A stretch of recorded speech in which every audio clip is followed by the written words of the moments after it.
तो अब हम लोग हमारे 3 टाइप के रैक एंगल थे, नेगेटिव, पॉजिटिव और जीरो। पॉजिटिव का हमने देखा कि यदि जो टूल का फेस है कटिंग एज से दूर स्लोप लिए होता है और टूल की साइड में या बैक साइड तरफ झुका हो तो यह जो रैक एंगल है पॉजिटिव रैक एंगल कहलाता है। दूसरा है zero rack angle. Zero rack angle में क्या है कि यह टूल बिल्कुल भी रैक एंगल, अगर टूल को कोई भी रैक एंगल ना प्रदान किया जाए तब यह टूल का जो पृष्ठ है और सैंक की ऊपरी सतह के समांतर या उसी तल में हो, तो ऐसे टूल को जीरो रैक एंगल वाला टूल कहा जाता है। नेगेटिव रैक, यदि टूल के पृष्ठ पर फेस पर इस तरीके से बनाया जाए कि यह बिंदु से ऊपर की ओर तिरछा हो जाए, तो ऐसे रैक कोण को नेगेटिव रैक एंगल कहते हैं।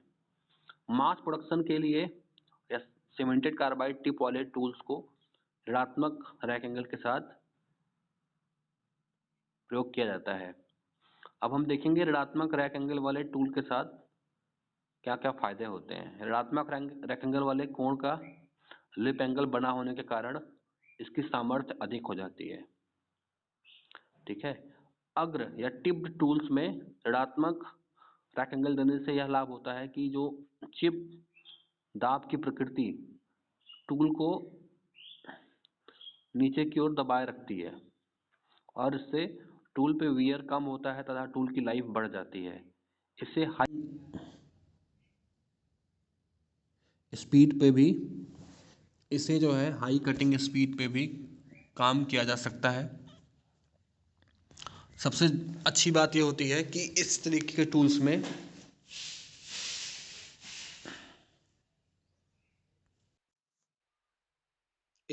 टूल्स में हमारा जो मटेरियल सपोर्ट करने वाला होता है, सपोर्ट मटेरियल जो है वो काफ़ी ज़्यादा होता है, जिससे कि हमारा थर्मल इंसुलेशन और वो सारी चीज़ें भी आसानी से हो पाती हैं। ठीक है, और टूल की घिसावट कम होती है, टूल लाइफ बढ़ जाती है, हाई स्पीड्स पे भी इससे वर्क करना पॉसिबल होता है। कटिंग फोर्स का action point of action cutting edge को कमजोर स्थान से मजबूत काट की ओर चला जाता है। ऋणात्मक रैक एंगल का एकमात्र अलाभ यह है, नुकसान यह है कि इससे टूल की तीव्रता कम हो जाती है। आगे जो है हमारा लिप एंगल क्या होता है, टूल के फेस तथा साइड के मध्य के कोण को लिप एंगल कहते हैं। लिप एंगल टूल के कर्तन कोण या कटिंग कोण की सामर्थ्य पर प्रत्यक्ष प्रभाव पड़ता है। लिप एंगल जितना अधिक होगा उतना ही टूल की स्ट्रेंथ बढ़ती जाएगी। लिप एंगल पर कोण का मान टूल पर दिए गए क्लीयरेंस एंगल तथा रैक एंगल पर निर्भर करता है। लिप कोण का मान जब अधिकतम होगा तब रैक कोण तथा क्लीयरेंस कोण का मान न्यूनतम होगा। ऋणात्मक रैक एंगल वाले टूल में लिप कोण तथा रैक कोण के साथ बढ़ता है इसका मान। लिप कोण के अधिक मान से कठोर पदार्थों की मशीनिंग संभव होती है, कट की गहराई अधिक ली जा सकती है तथा वर्कपीस को उच्च गति पर घुमाया जा सकता है। लिप कोण के अधिक मान से टूल लाइफ में वृद्धि होती है तथा उष्मा का निष्कासन भी अधिक होता है। इसे बीटा से प्रदर्शित किया जाता है, कभी कभी इसे एंगल ऑफ नीनेस भी कहते हैं। अगला हमारा है क्लीयरेंस एंगल। यह कोण टूल की क्षैतिज अवस्था में उसके सामने तथा उसके दोनों ओर के पृष्ठों से बनता है, जो कि कटिंग एज से मिले हुए तथा उसके नीचे होते हैं। टूल की क्षैतिज स्थिति में सामान्य रिलीफ एंगल का मान टूल के सैंक के आधार पर लंबवत तल से मापा जाता है। टूल के सामने वाला पृष्ठ अर्थात बिंदु के ठीक नीचे वाला पृष्ठ व आधार के अभिलंब नॉर्मल टू द बेस के बीच बने कोण को सम्मुख फ्रंट क्लीयरेंस एंगल कहते हैं, जबकि टूल के साइड कटिंग एज के नीचे वाले पृष्ठ और आधार के अभिलंब के बीच के कोण को साइड क्लीयरेंस एंगल कहते हैं। क्लीयरेंस एंगल का मुख्य उद्देश्य टूल पर जो फ्रैक्शनल ड्रैग लग रहा है उसको कम करना तथा फिनिश्ड सरफेस पर रगड़ने से बचाना है। ऐसे कटिंग एंगल्स हैं, रिलीफ एंगल या सहायक कोण कहते हैं। नोज रेडियस के बारे में अब हम देखेंगे। साइड कटिंग एज एंगल्स के भी ऐसे अपना रोल है। नोज रेडियस जो हमारा है वो इंड कटिंग एज तथा साइड कटिंग एज के मिलान बंद को वक्राकार कर्व के रूप में मोड़ने पे या कर्व के रूप में बनाने से बनता है। सभी प्रकार के जो लेथ टूल्स हैं उनकी जो नोज होती है वो थोड़ा सा कर्व लिए होती है। अधिक जो है बड़े नोज रेडियस के कुछ फायदे होते हैं। पहला, टूल पर लगने वाले कटिंग फोर्स में कमी आ जाती है। दूसरा, अधिक नोज रेडियस होने से जो उसकी पृष्ठ की सरफेस फिनिश अच्छी प्राप्त होती है। और तीसरा, सर्विस लाइफ बढ़ जाती है। कटिंग क्रिया में रबिंग के कारण उत्पन्न होने वाली ऊष्मा एक बिंदु पर न रहकर अधिक जगह में फैल जाती है और इससे टूल को होने वाली हानि कम हो जाती है। बहुत अधिक नोज रेडियस होने से टूल में चैटरिंग साउंड उत्पन्न होता है जो कि हानिकारक है तथा रफ वर्क के लिए सामान्यतः जो नोज रेडियस 0.4 mm तक रखी जाती है तथा फिनिश सरफेस के लिए 0.8 से 1.6 mm तक रख सकते हैं। तो ये तो हमारे सिंगल पॉइंट कटिंग टूल्स के कोण थे। इसमें से इंड कटिंग एज और साइड कटिंग एज एंगल, इसके बारे में हमने थोड़ी सी नहीं बात की है, उसको कर लेते हैं। जो हमारा इंड कटिंग एज है, इस कोण से पता चलता है कि वह समतल जिससे टूल का एंड बनाया गया है तथा नोज से ऊपर कोण पर घिसकर साइड ऑफ द फ्लैंक की ओर कितना ढाल बनाया गया है। अब मल्टी पॉइंट कटिंग टूल की बात करते हैं। मल्टी पॉइंट कटिंग टूल जो हमारे, इसका वर्गीकरण कहेंगे हम, तो इसके निम्नलिखित वर्गीकरण 3 मुख्य होते हैं। पहला है linear motion multi point cutting tool, दूसरा है rotary motion multi point cutting tool और तीसरा है linear and rotary motion multi point cutting tool. तो मल्टी पॉइंट ये 3 प्रकार हो गए। पहला linear motion multi point cutting tool, दूसरा rotary motion multi point cutting tool और तीसरा है linear and rotary motion multi point cutting tool. तो इन तीनों में सबसे पहले हम देखेंगे linear motion multi point cutting tool. इसके अंतर्गत ऐसे मल्टी पॉइंट कटिंग टूल आते हैं जो कटिंग के दौरान केवल लीनियर मोशन करते हैं। ठीक है, इसमें कोई रोटरी मोशन नहीं होता है। ठीक है, जैसे ब्रोच आपका केवल लीनियर मोशन करता है। आगे दूसरे नंबर पे देखिए rotary motion multi point cutting tool. इस वर्ग में ऐसे मल्टी पॉइंट कटिंग टूल आते हैं जो कटिंग के दौरान केवल रोटरी मोशन करते हैं, अपने एक ही एक्सिस पे, अपने एक्स अक्ष के परितः लगातार घूमते रहते हैं। ठीक है, इसमें जैसे आपके milling cutter, hop cutting tool आदि आते हैं। तीसरा हमारा है लीनियर व rotary motion multi point cutting tool. तो ऐसे इसमें वो टूल्स आते हैं जो कटिंग के दौरान लीनियर तथा रोटरी दोनों प्रकार की गति करते हैं। उदाहरण जिसका एग्जांपल है ड्रिल, रीमर, बोरिंग टूल आदि। अब इसमें से हम ब्रोच की बात कर लेते हैं। ब्रोच एक मल्टी पॉइंट कटिंग टूल है जो कि ब्रोचिंग ऑपरेशन के लिए ब्रोचिंग मशीन द्वारा उपयोग किया जाता है। ब्रोच एक ऐसा कटिंग टूल है जिसपे टेपर्ड रॉड पर एक सीरीज में दांत बने होते हैं जो कि एक ही बार में मशीनिंग क्रिया को पूर्ण कर देता है। कटिंग स्टार्ट होने तक अंत तक दांतों की ऊंचाई बढ़ती जाती है। ब्रोच द्वारा अधिकांश धातु कटिंग कार्य इसके फ्रंट टीथ से, जो इंटरमीडिएट टीथ है उनके द्वारा तथा फ्रंट और इंटरमीडिएट टीथ के द्वारा हो जाता है।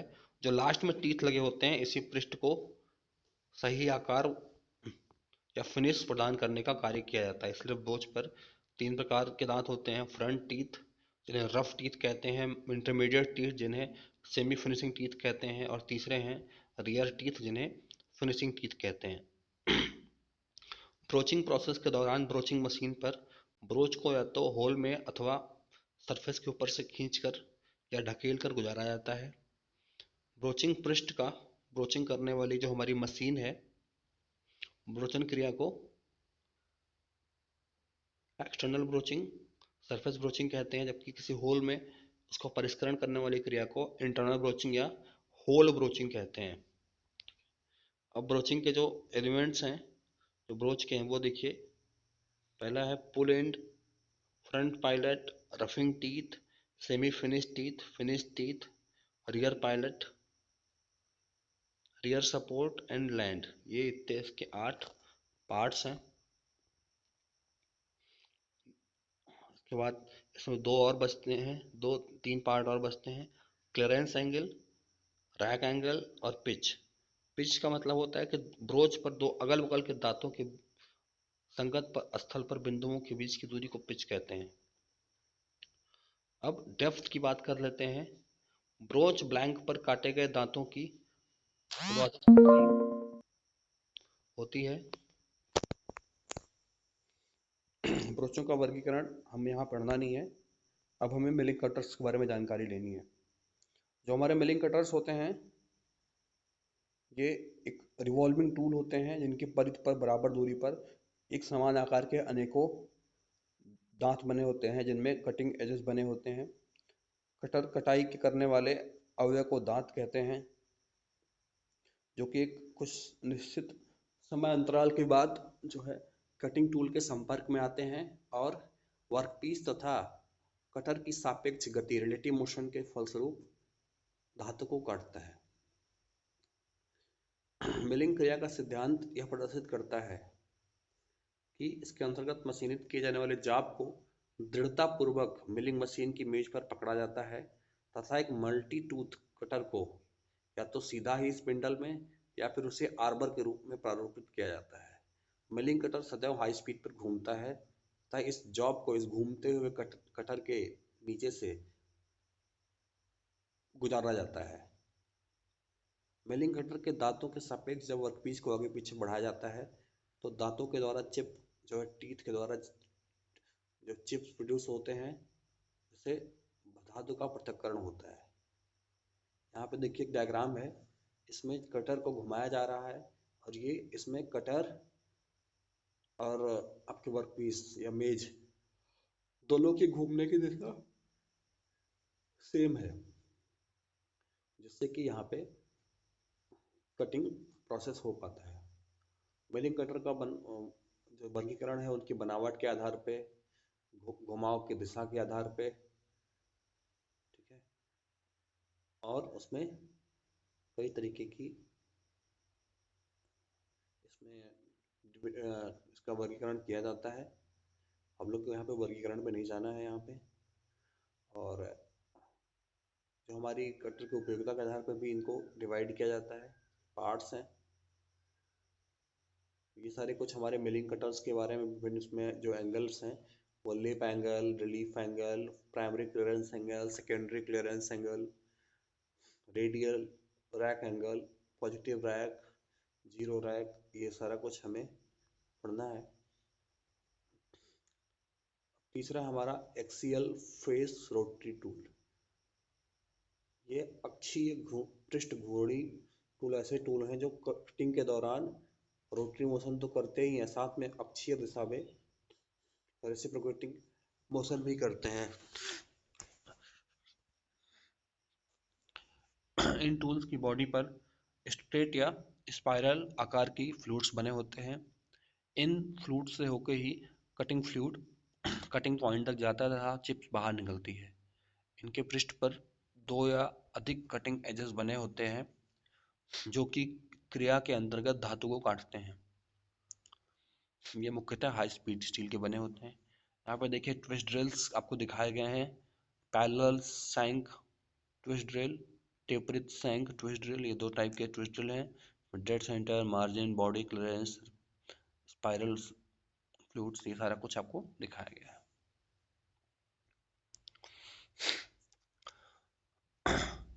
रीमर्स की बात कर रहे हैं जिसको परिभेदक कहते हैं। सारे कुछ पार्ट्स हैं को आप थ्रो अवे डिस्पोजेबल इंसर्ट्स भी आप देख सकते हैं।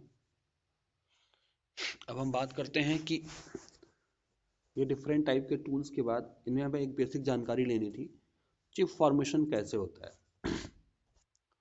तो प्रत्येक मशीन में मेटल कटिंग के फलस्वरूप चिप बनते हैं तथा इस प्रक्रम से प्राप्त जो चिप का आकार व टाइप वर्कपीस के मेटल कटिंग टूल की ज्योमेट्री तथा उसकी कटिंग एक्शन से प्रभावित होते हैं। इस प्रकार के छीलन को देखकर उत्पाद की गुण स्तर तथा सतह से परिष्करण की परख की जा सकती है तथा टूल वियर का भी अनुमान लगाया जा सकता है। जो मैकेनिज्म है उसके पीछे कि जब वर्कपीस से धातु को अलग किया जाता है, पृथक्करण किया जाता है, तो कटिंग टूल द्वारा चिप के रूप में ये कार्य होता है। जब टूल वर्कपीस में आगे की ओर बढ़ता है तो टूल के सीधे ठीक आगे भाग पर धातु कंप्रेस हो जाता है, मेटल कंप्रेस होता है तथा जब यह संपीड़न एक सीमा से अधिक हो जाता है तब धातु वर्कपीस से अलग हो जाता है और चिप के रूप में प्लास्टिक रूप में प्रवाहित होता है। संपीड़न के कारण वर्कपीस में उच्च तापमान सहित कर्तन प्रतिबल शियर स्ट्रेस उत्पन्न होता है। यह प्रतिबल वर्कपीस के तल पर अधिकतम होता है, इसे शियर प्लेन कहते हैं। किसी भी मशीनिंग की वास्तविक क्रिया में धातु का यह प्लास्टिक फ्लो केवल कर्तन तल पर सीमित नहीं रहता वरन उसके आसपास के क्षेत्र में भी होता है। यहाँ पर देखिए प्राइमरी और सेकेंडरी शियर जोन बना हुआ है जहाँ पे ये चिप फॉर्मेशन हो रहा है। हम चिप बहुत लंबे चिप्स ना हो निकले इसके लिए चिप ब्रेकर्स का भी यूज करते हैं। चिप ब्रेकर का कार्य जो है चिप के घुमाव को घटाते हुए उसे तोड़कर अलग करना होता है। चिप को बार बार तोड़ने तथा उसे निश्चित दिशा में गाइड करने हेतु टूल के फेस पर उसकी कटिंग एज के समांतर एक स्टेप या एक ग्रुप काट दिया जाता है। ठीक है, ये ग्रुप को ग्राइंडिंग द्वारा गोलाकार आकृति प्रदान किया जाता है जिससे कि चित्र में दिखाया गया है। इसके फलस्वरूप जो लेथ में उत्पन्न होने वाली चिप इसी में खांचे से होकर आगे बढ़ती है। ये विभिन्न प्रकार के चिप ब्रेकर दिखाए गए हैं आपको और ये कैसे चिप ब्रेकर का एक्शन है देख सकते हैं आप यहाँ पे कि जब यहाँ पे देखिए जो चिप लगा हुआ है, यहाँ देखिए इस जगह पे जो आपको डॉटेड इसमें दिखाया गया है वो चिप ब्रेकर के बिना दिखाया गया है चिप का मूवमेंट, और चिप ब्रेकर लगाने के बाद आपका चिप की जो दिशा है वो दिखाई गई है। अब छीलनों के प्रकार टाइप्स ऑफ चिप्स की बात करते हैं तो इसमें कि अलग अलग टाइप की चिप कब निकलती है वर्कपीस पे, वर्कपीस का मटेरियल कैसा हो तो चिप कैसे निकलेगी, ये सारी चीज़ें इसमें दिखाई गई हैं। तो हमारा 3 प्रकार के मुख्यतः जो चिप होते हैं वो है पहला डिसकंटिन्यूअस और सेगमेंटल चिप, दूसरा कंटिन्यूअस चिप और तीसरा है continuous chip with built up edge. तो जैसा कि आपको नाम से समझ आ रहा है कि डिसकंटिन्यूअस चिप या सेगमेंटल चिप का मतलब होता है उस चिप से जो कि चिप टुकड़ों में या अलग अलग खंडित टुकड़ों में निकल रही हो उसे हम डिसकंटिन्यूअस चिप बोलेंगे। कंटिन्यूअस चिप का मतलब यह है कि वो चिप जो लगातार एक साथ निकलती जा रही हो, लगातार उसमें लच्छे में निकल रही हो, और तीसरा है continuous chip with built up edge. इसको हम आगे डिटेल में स्टडी करेंगे इन तीनों चिप टाइप के बारे में, डिटेल स्टडी कर सकते हैं हम लोग। डायग्राम में आपको देख सकता है